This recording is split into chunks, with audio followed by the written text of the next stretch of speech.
I learned in Eden Energy Medicine that everything starts in water. When you think about the baby in the womb, right? That the baby is floating in water. We all started in water. Or the seedling underground is getting water dripping through the earth, nourishing it, and that's the beginning of life.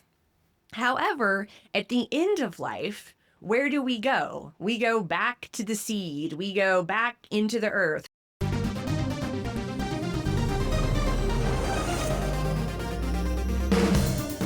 Welcome to the world of energy, where science meets spirit. Ancient wisdom merges with cutting-edge knowledge, and the possibilities for a healthier, happier you are endless.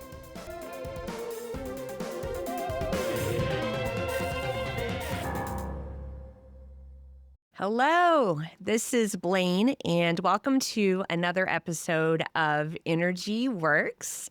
I am solo today, and I think this is going to be a quick one, but I've also promised myself, and hopefully you, by saying it out loud right now, that I'm going to stop saying it's a quick one, because the intention of these solo episodes are to be quick and for me to just talk about something that's on my mind, usually because I myself am studying it. And as a teacher, I feel compelled to share it with you. But sometimes they do go a little longer once I start hitting record and talking in the microphone than I think they're going to go, just based on the notes. I always write out full notes before I do these. And also because what I think is quick is probably different than what you think is quick.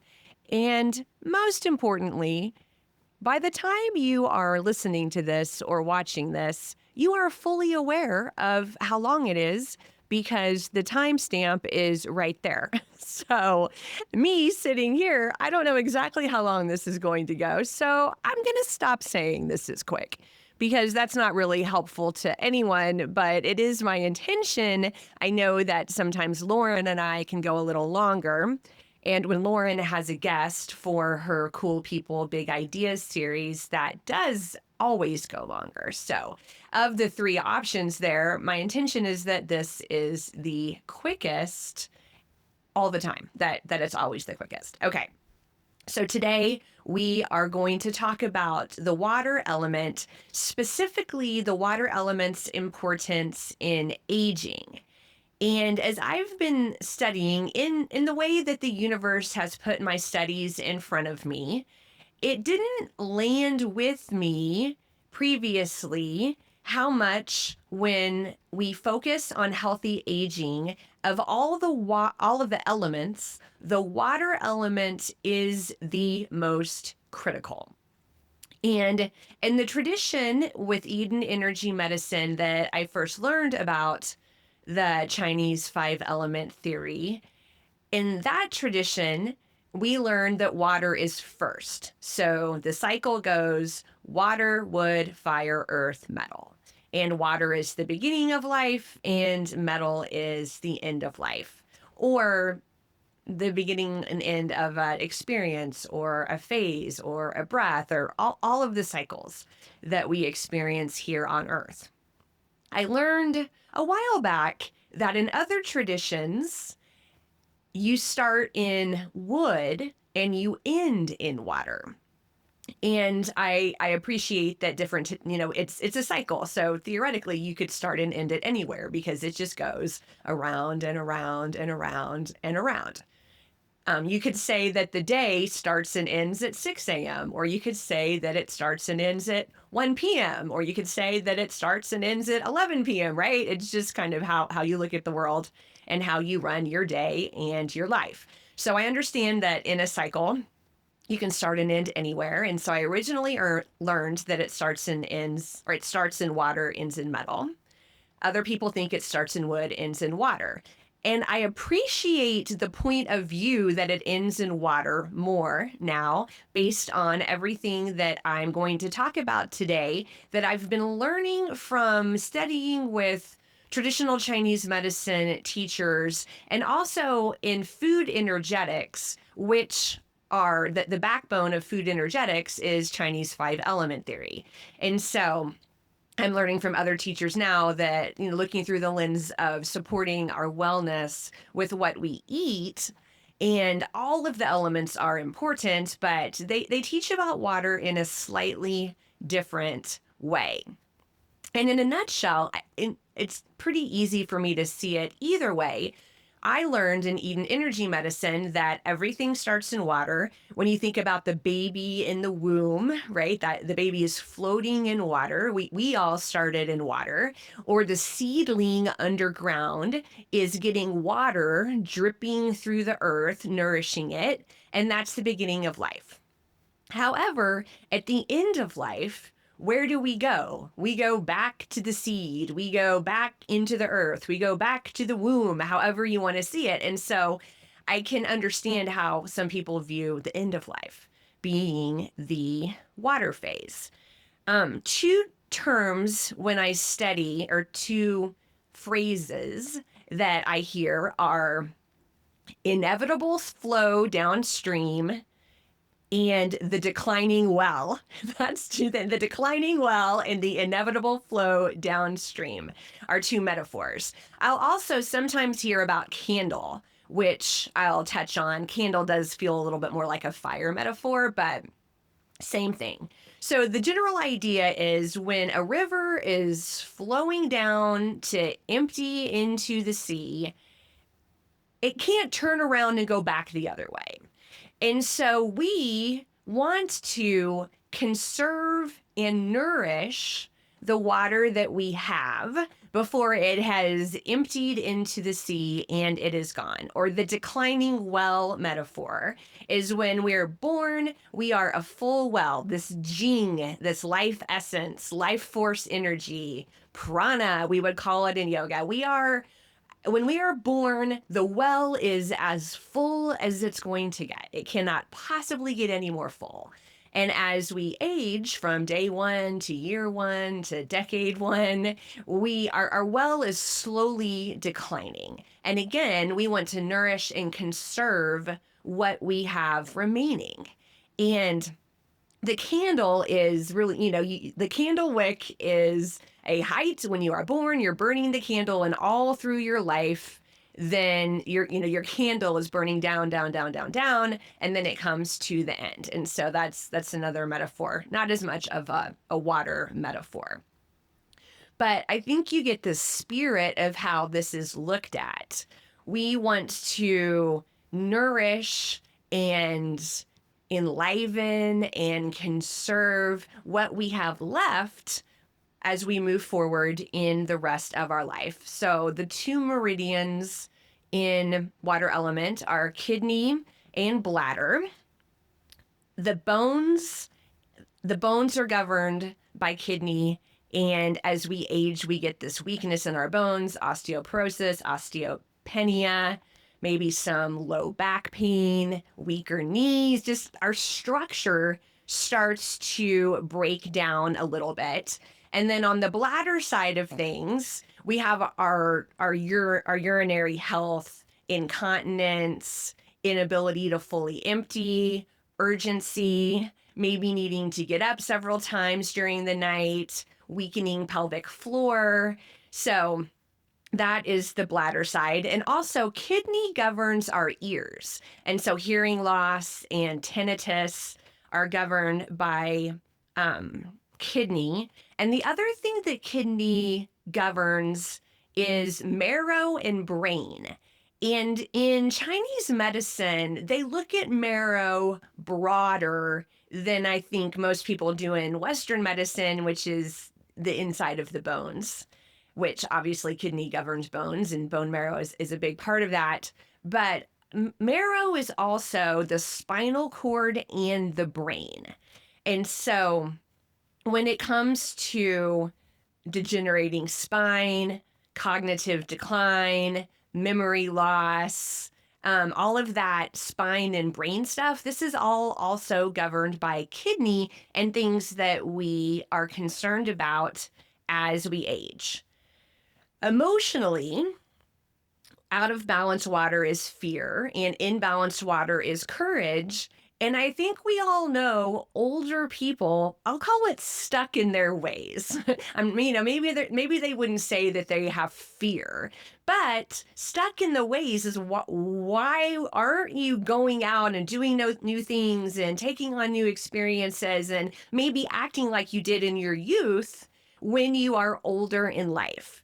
And so the emotional landscape is more of this maybe like stasis and not feeling so comfortable w- going out and making a lot of life changes. So how do you replenish the well? That is really what we care about here. And quality hydration. And it's going to come back to water. Quality hydration, staying hydrated, not just with lots of water, but mineral rich water, and also the food. Taking in hydration via food that has a lot of hydration in it, the fruits, the celery, the soups, the things that you eat that have a lot of water base to them, either from the plant world or things that you make. Even bone broth.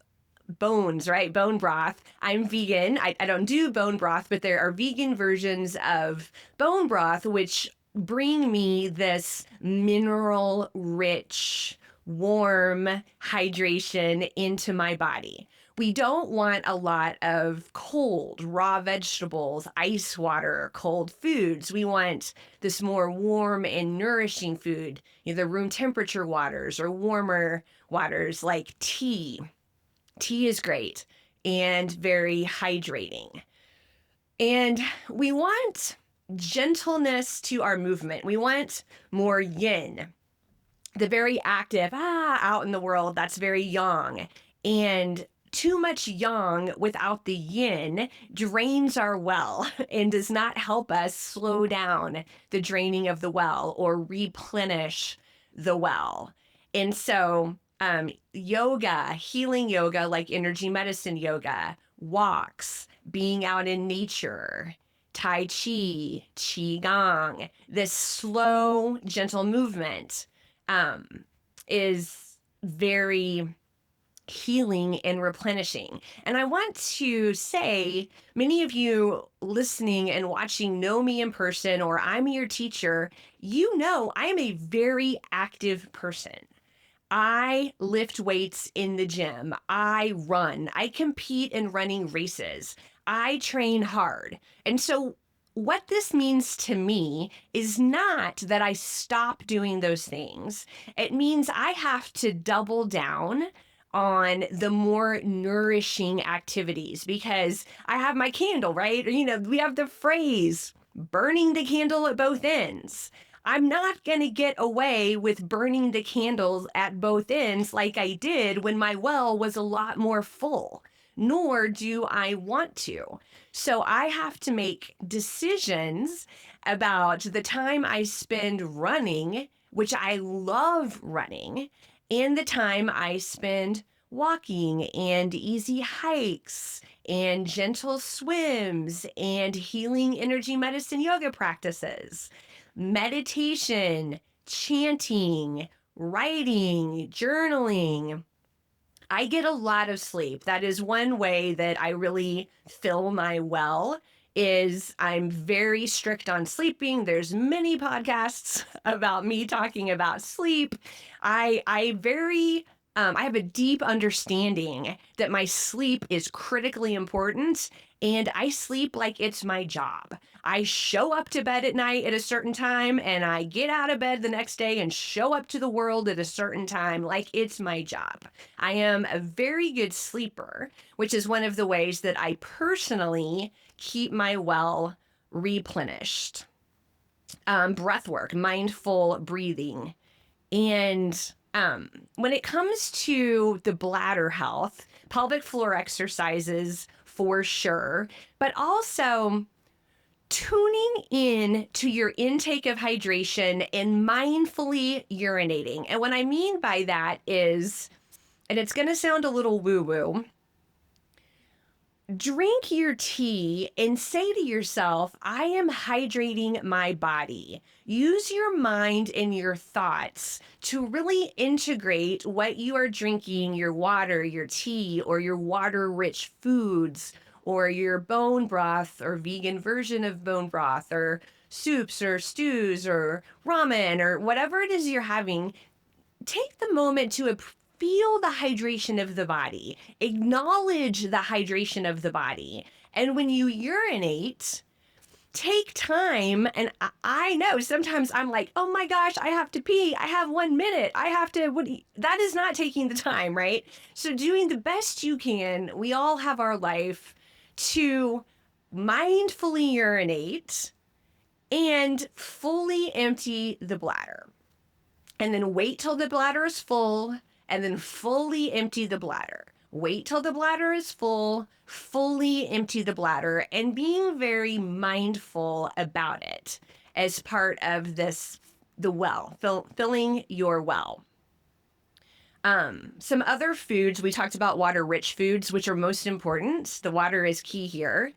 Dark colored foods, like black beans, kidney beans, black sesame seeds, black rice, seaweed, and dark berries are all great for this purpose. Walnuts and chestnuts in the nuts world, quinoa and millet from the grains world, and ginger and cinnamon in moderation. So when we're thinking about food, we want to be thinking about everything we're saying about filling our well and nourishing our kidney and bladder, but also being seasonal. And so maybe when it's really cold outside, we know we don't want to be having a lot of cold foods, but really we don't when it's very cold outside. But maybe we have a little more ginger and cinnamon, some warming spices when it's cold outside. Conversely, when it's really hot outside, maybe we do less ginger and cinnamon, and we do take in a little bit of cooler foods. Lemon water is very hydrating and very nourishing, and it makes you feel cool. Cucumber water, and you can have it on the cool side. It's one of the reasons why lemonade is such a popular summer drink. So you can have more of those on the cool side in the summer, but maybe not so much in the winter. So remember the seasonal aspect to this too. We want to avoid excessive salt. Obviously, excessive salt is terrible for filling your well. Stimulants like too much caffeine. We want to avoid alcohol. We want to avoid processed foods and refined sugars. And again, for the most part, ice drinks and cold raw foods, except for when they might feel really supportive when it is hot outside. So that is all that I want to share with you today about being mindful about water, kidney, bladder, and your well, and taking care of it for yourself as you age. I'd love to hear your thoughts in the comments, and I will see you next time on Energy Works. Alrighty, Energy fans, that's a wrap on another positively charged episode of Energy Works. Lauren, this is the part where we get to use our energy puns. It's been electrifying, hasn't it, Blaine? We hope you've enjoyed it as much as we have. If you're feeling amped up and you want to keep your energy flowing, be sure to hit that subscribe button on your favorite podcast platform. And we'd love to hear from you, so please take a moment to leave us a review. Your feedback helps us continue to deliver content that resonates, so light up our inbox. And spark a conversation with your friends to tell them about us. And we'll see you next time on Energy Works.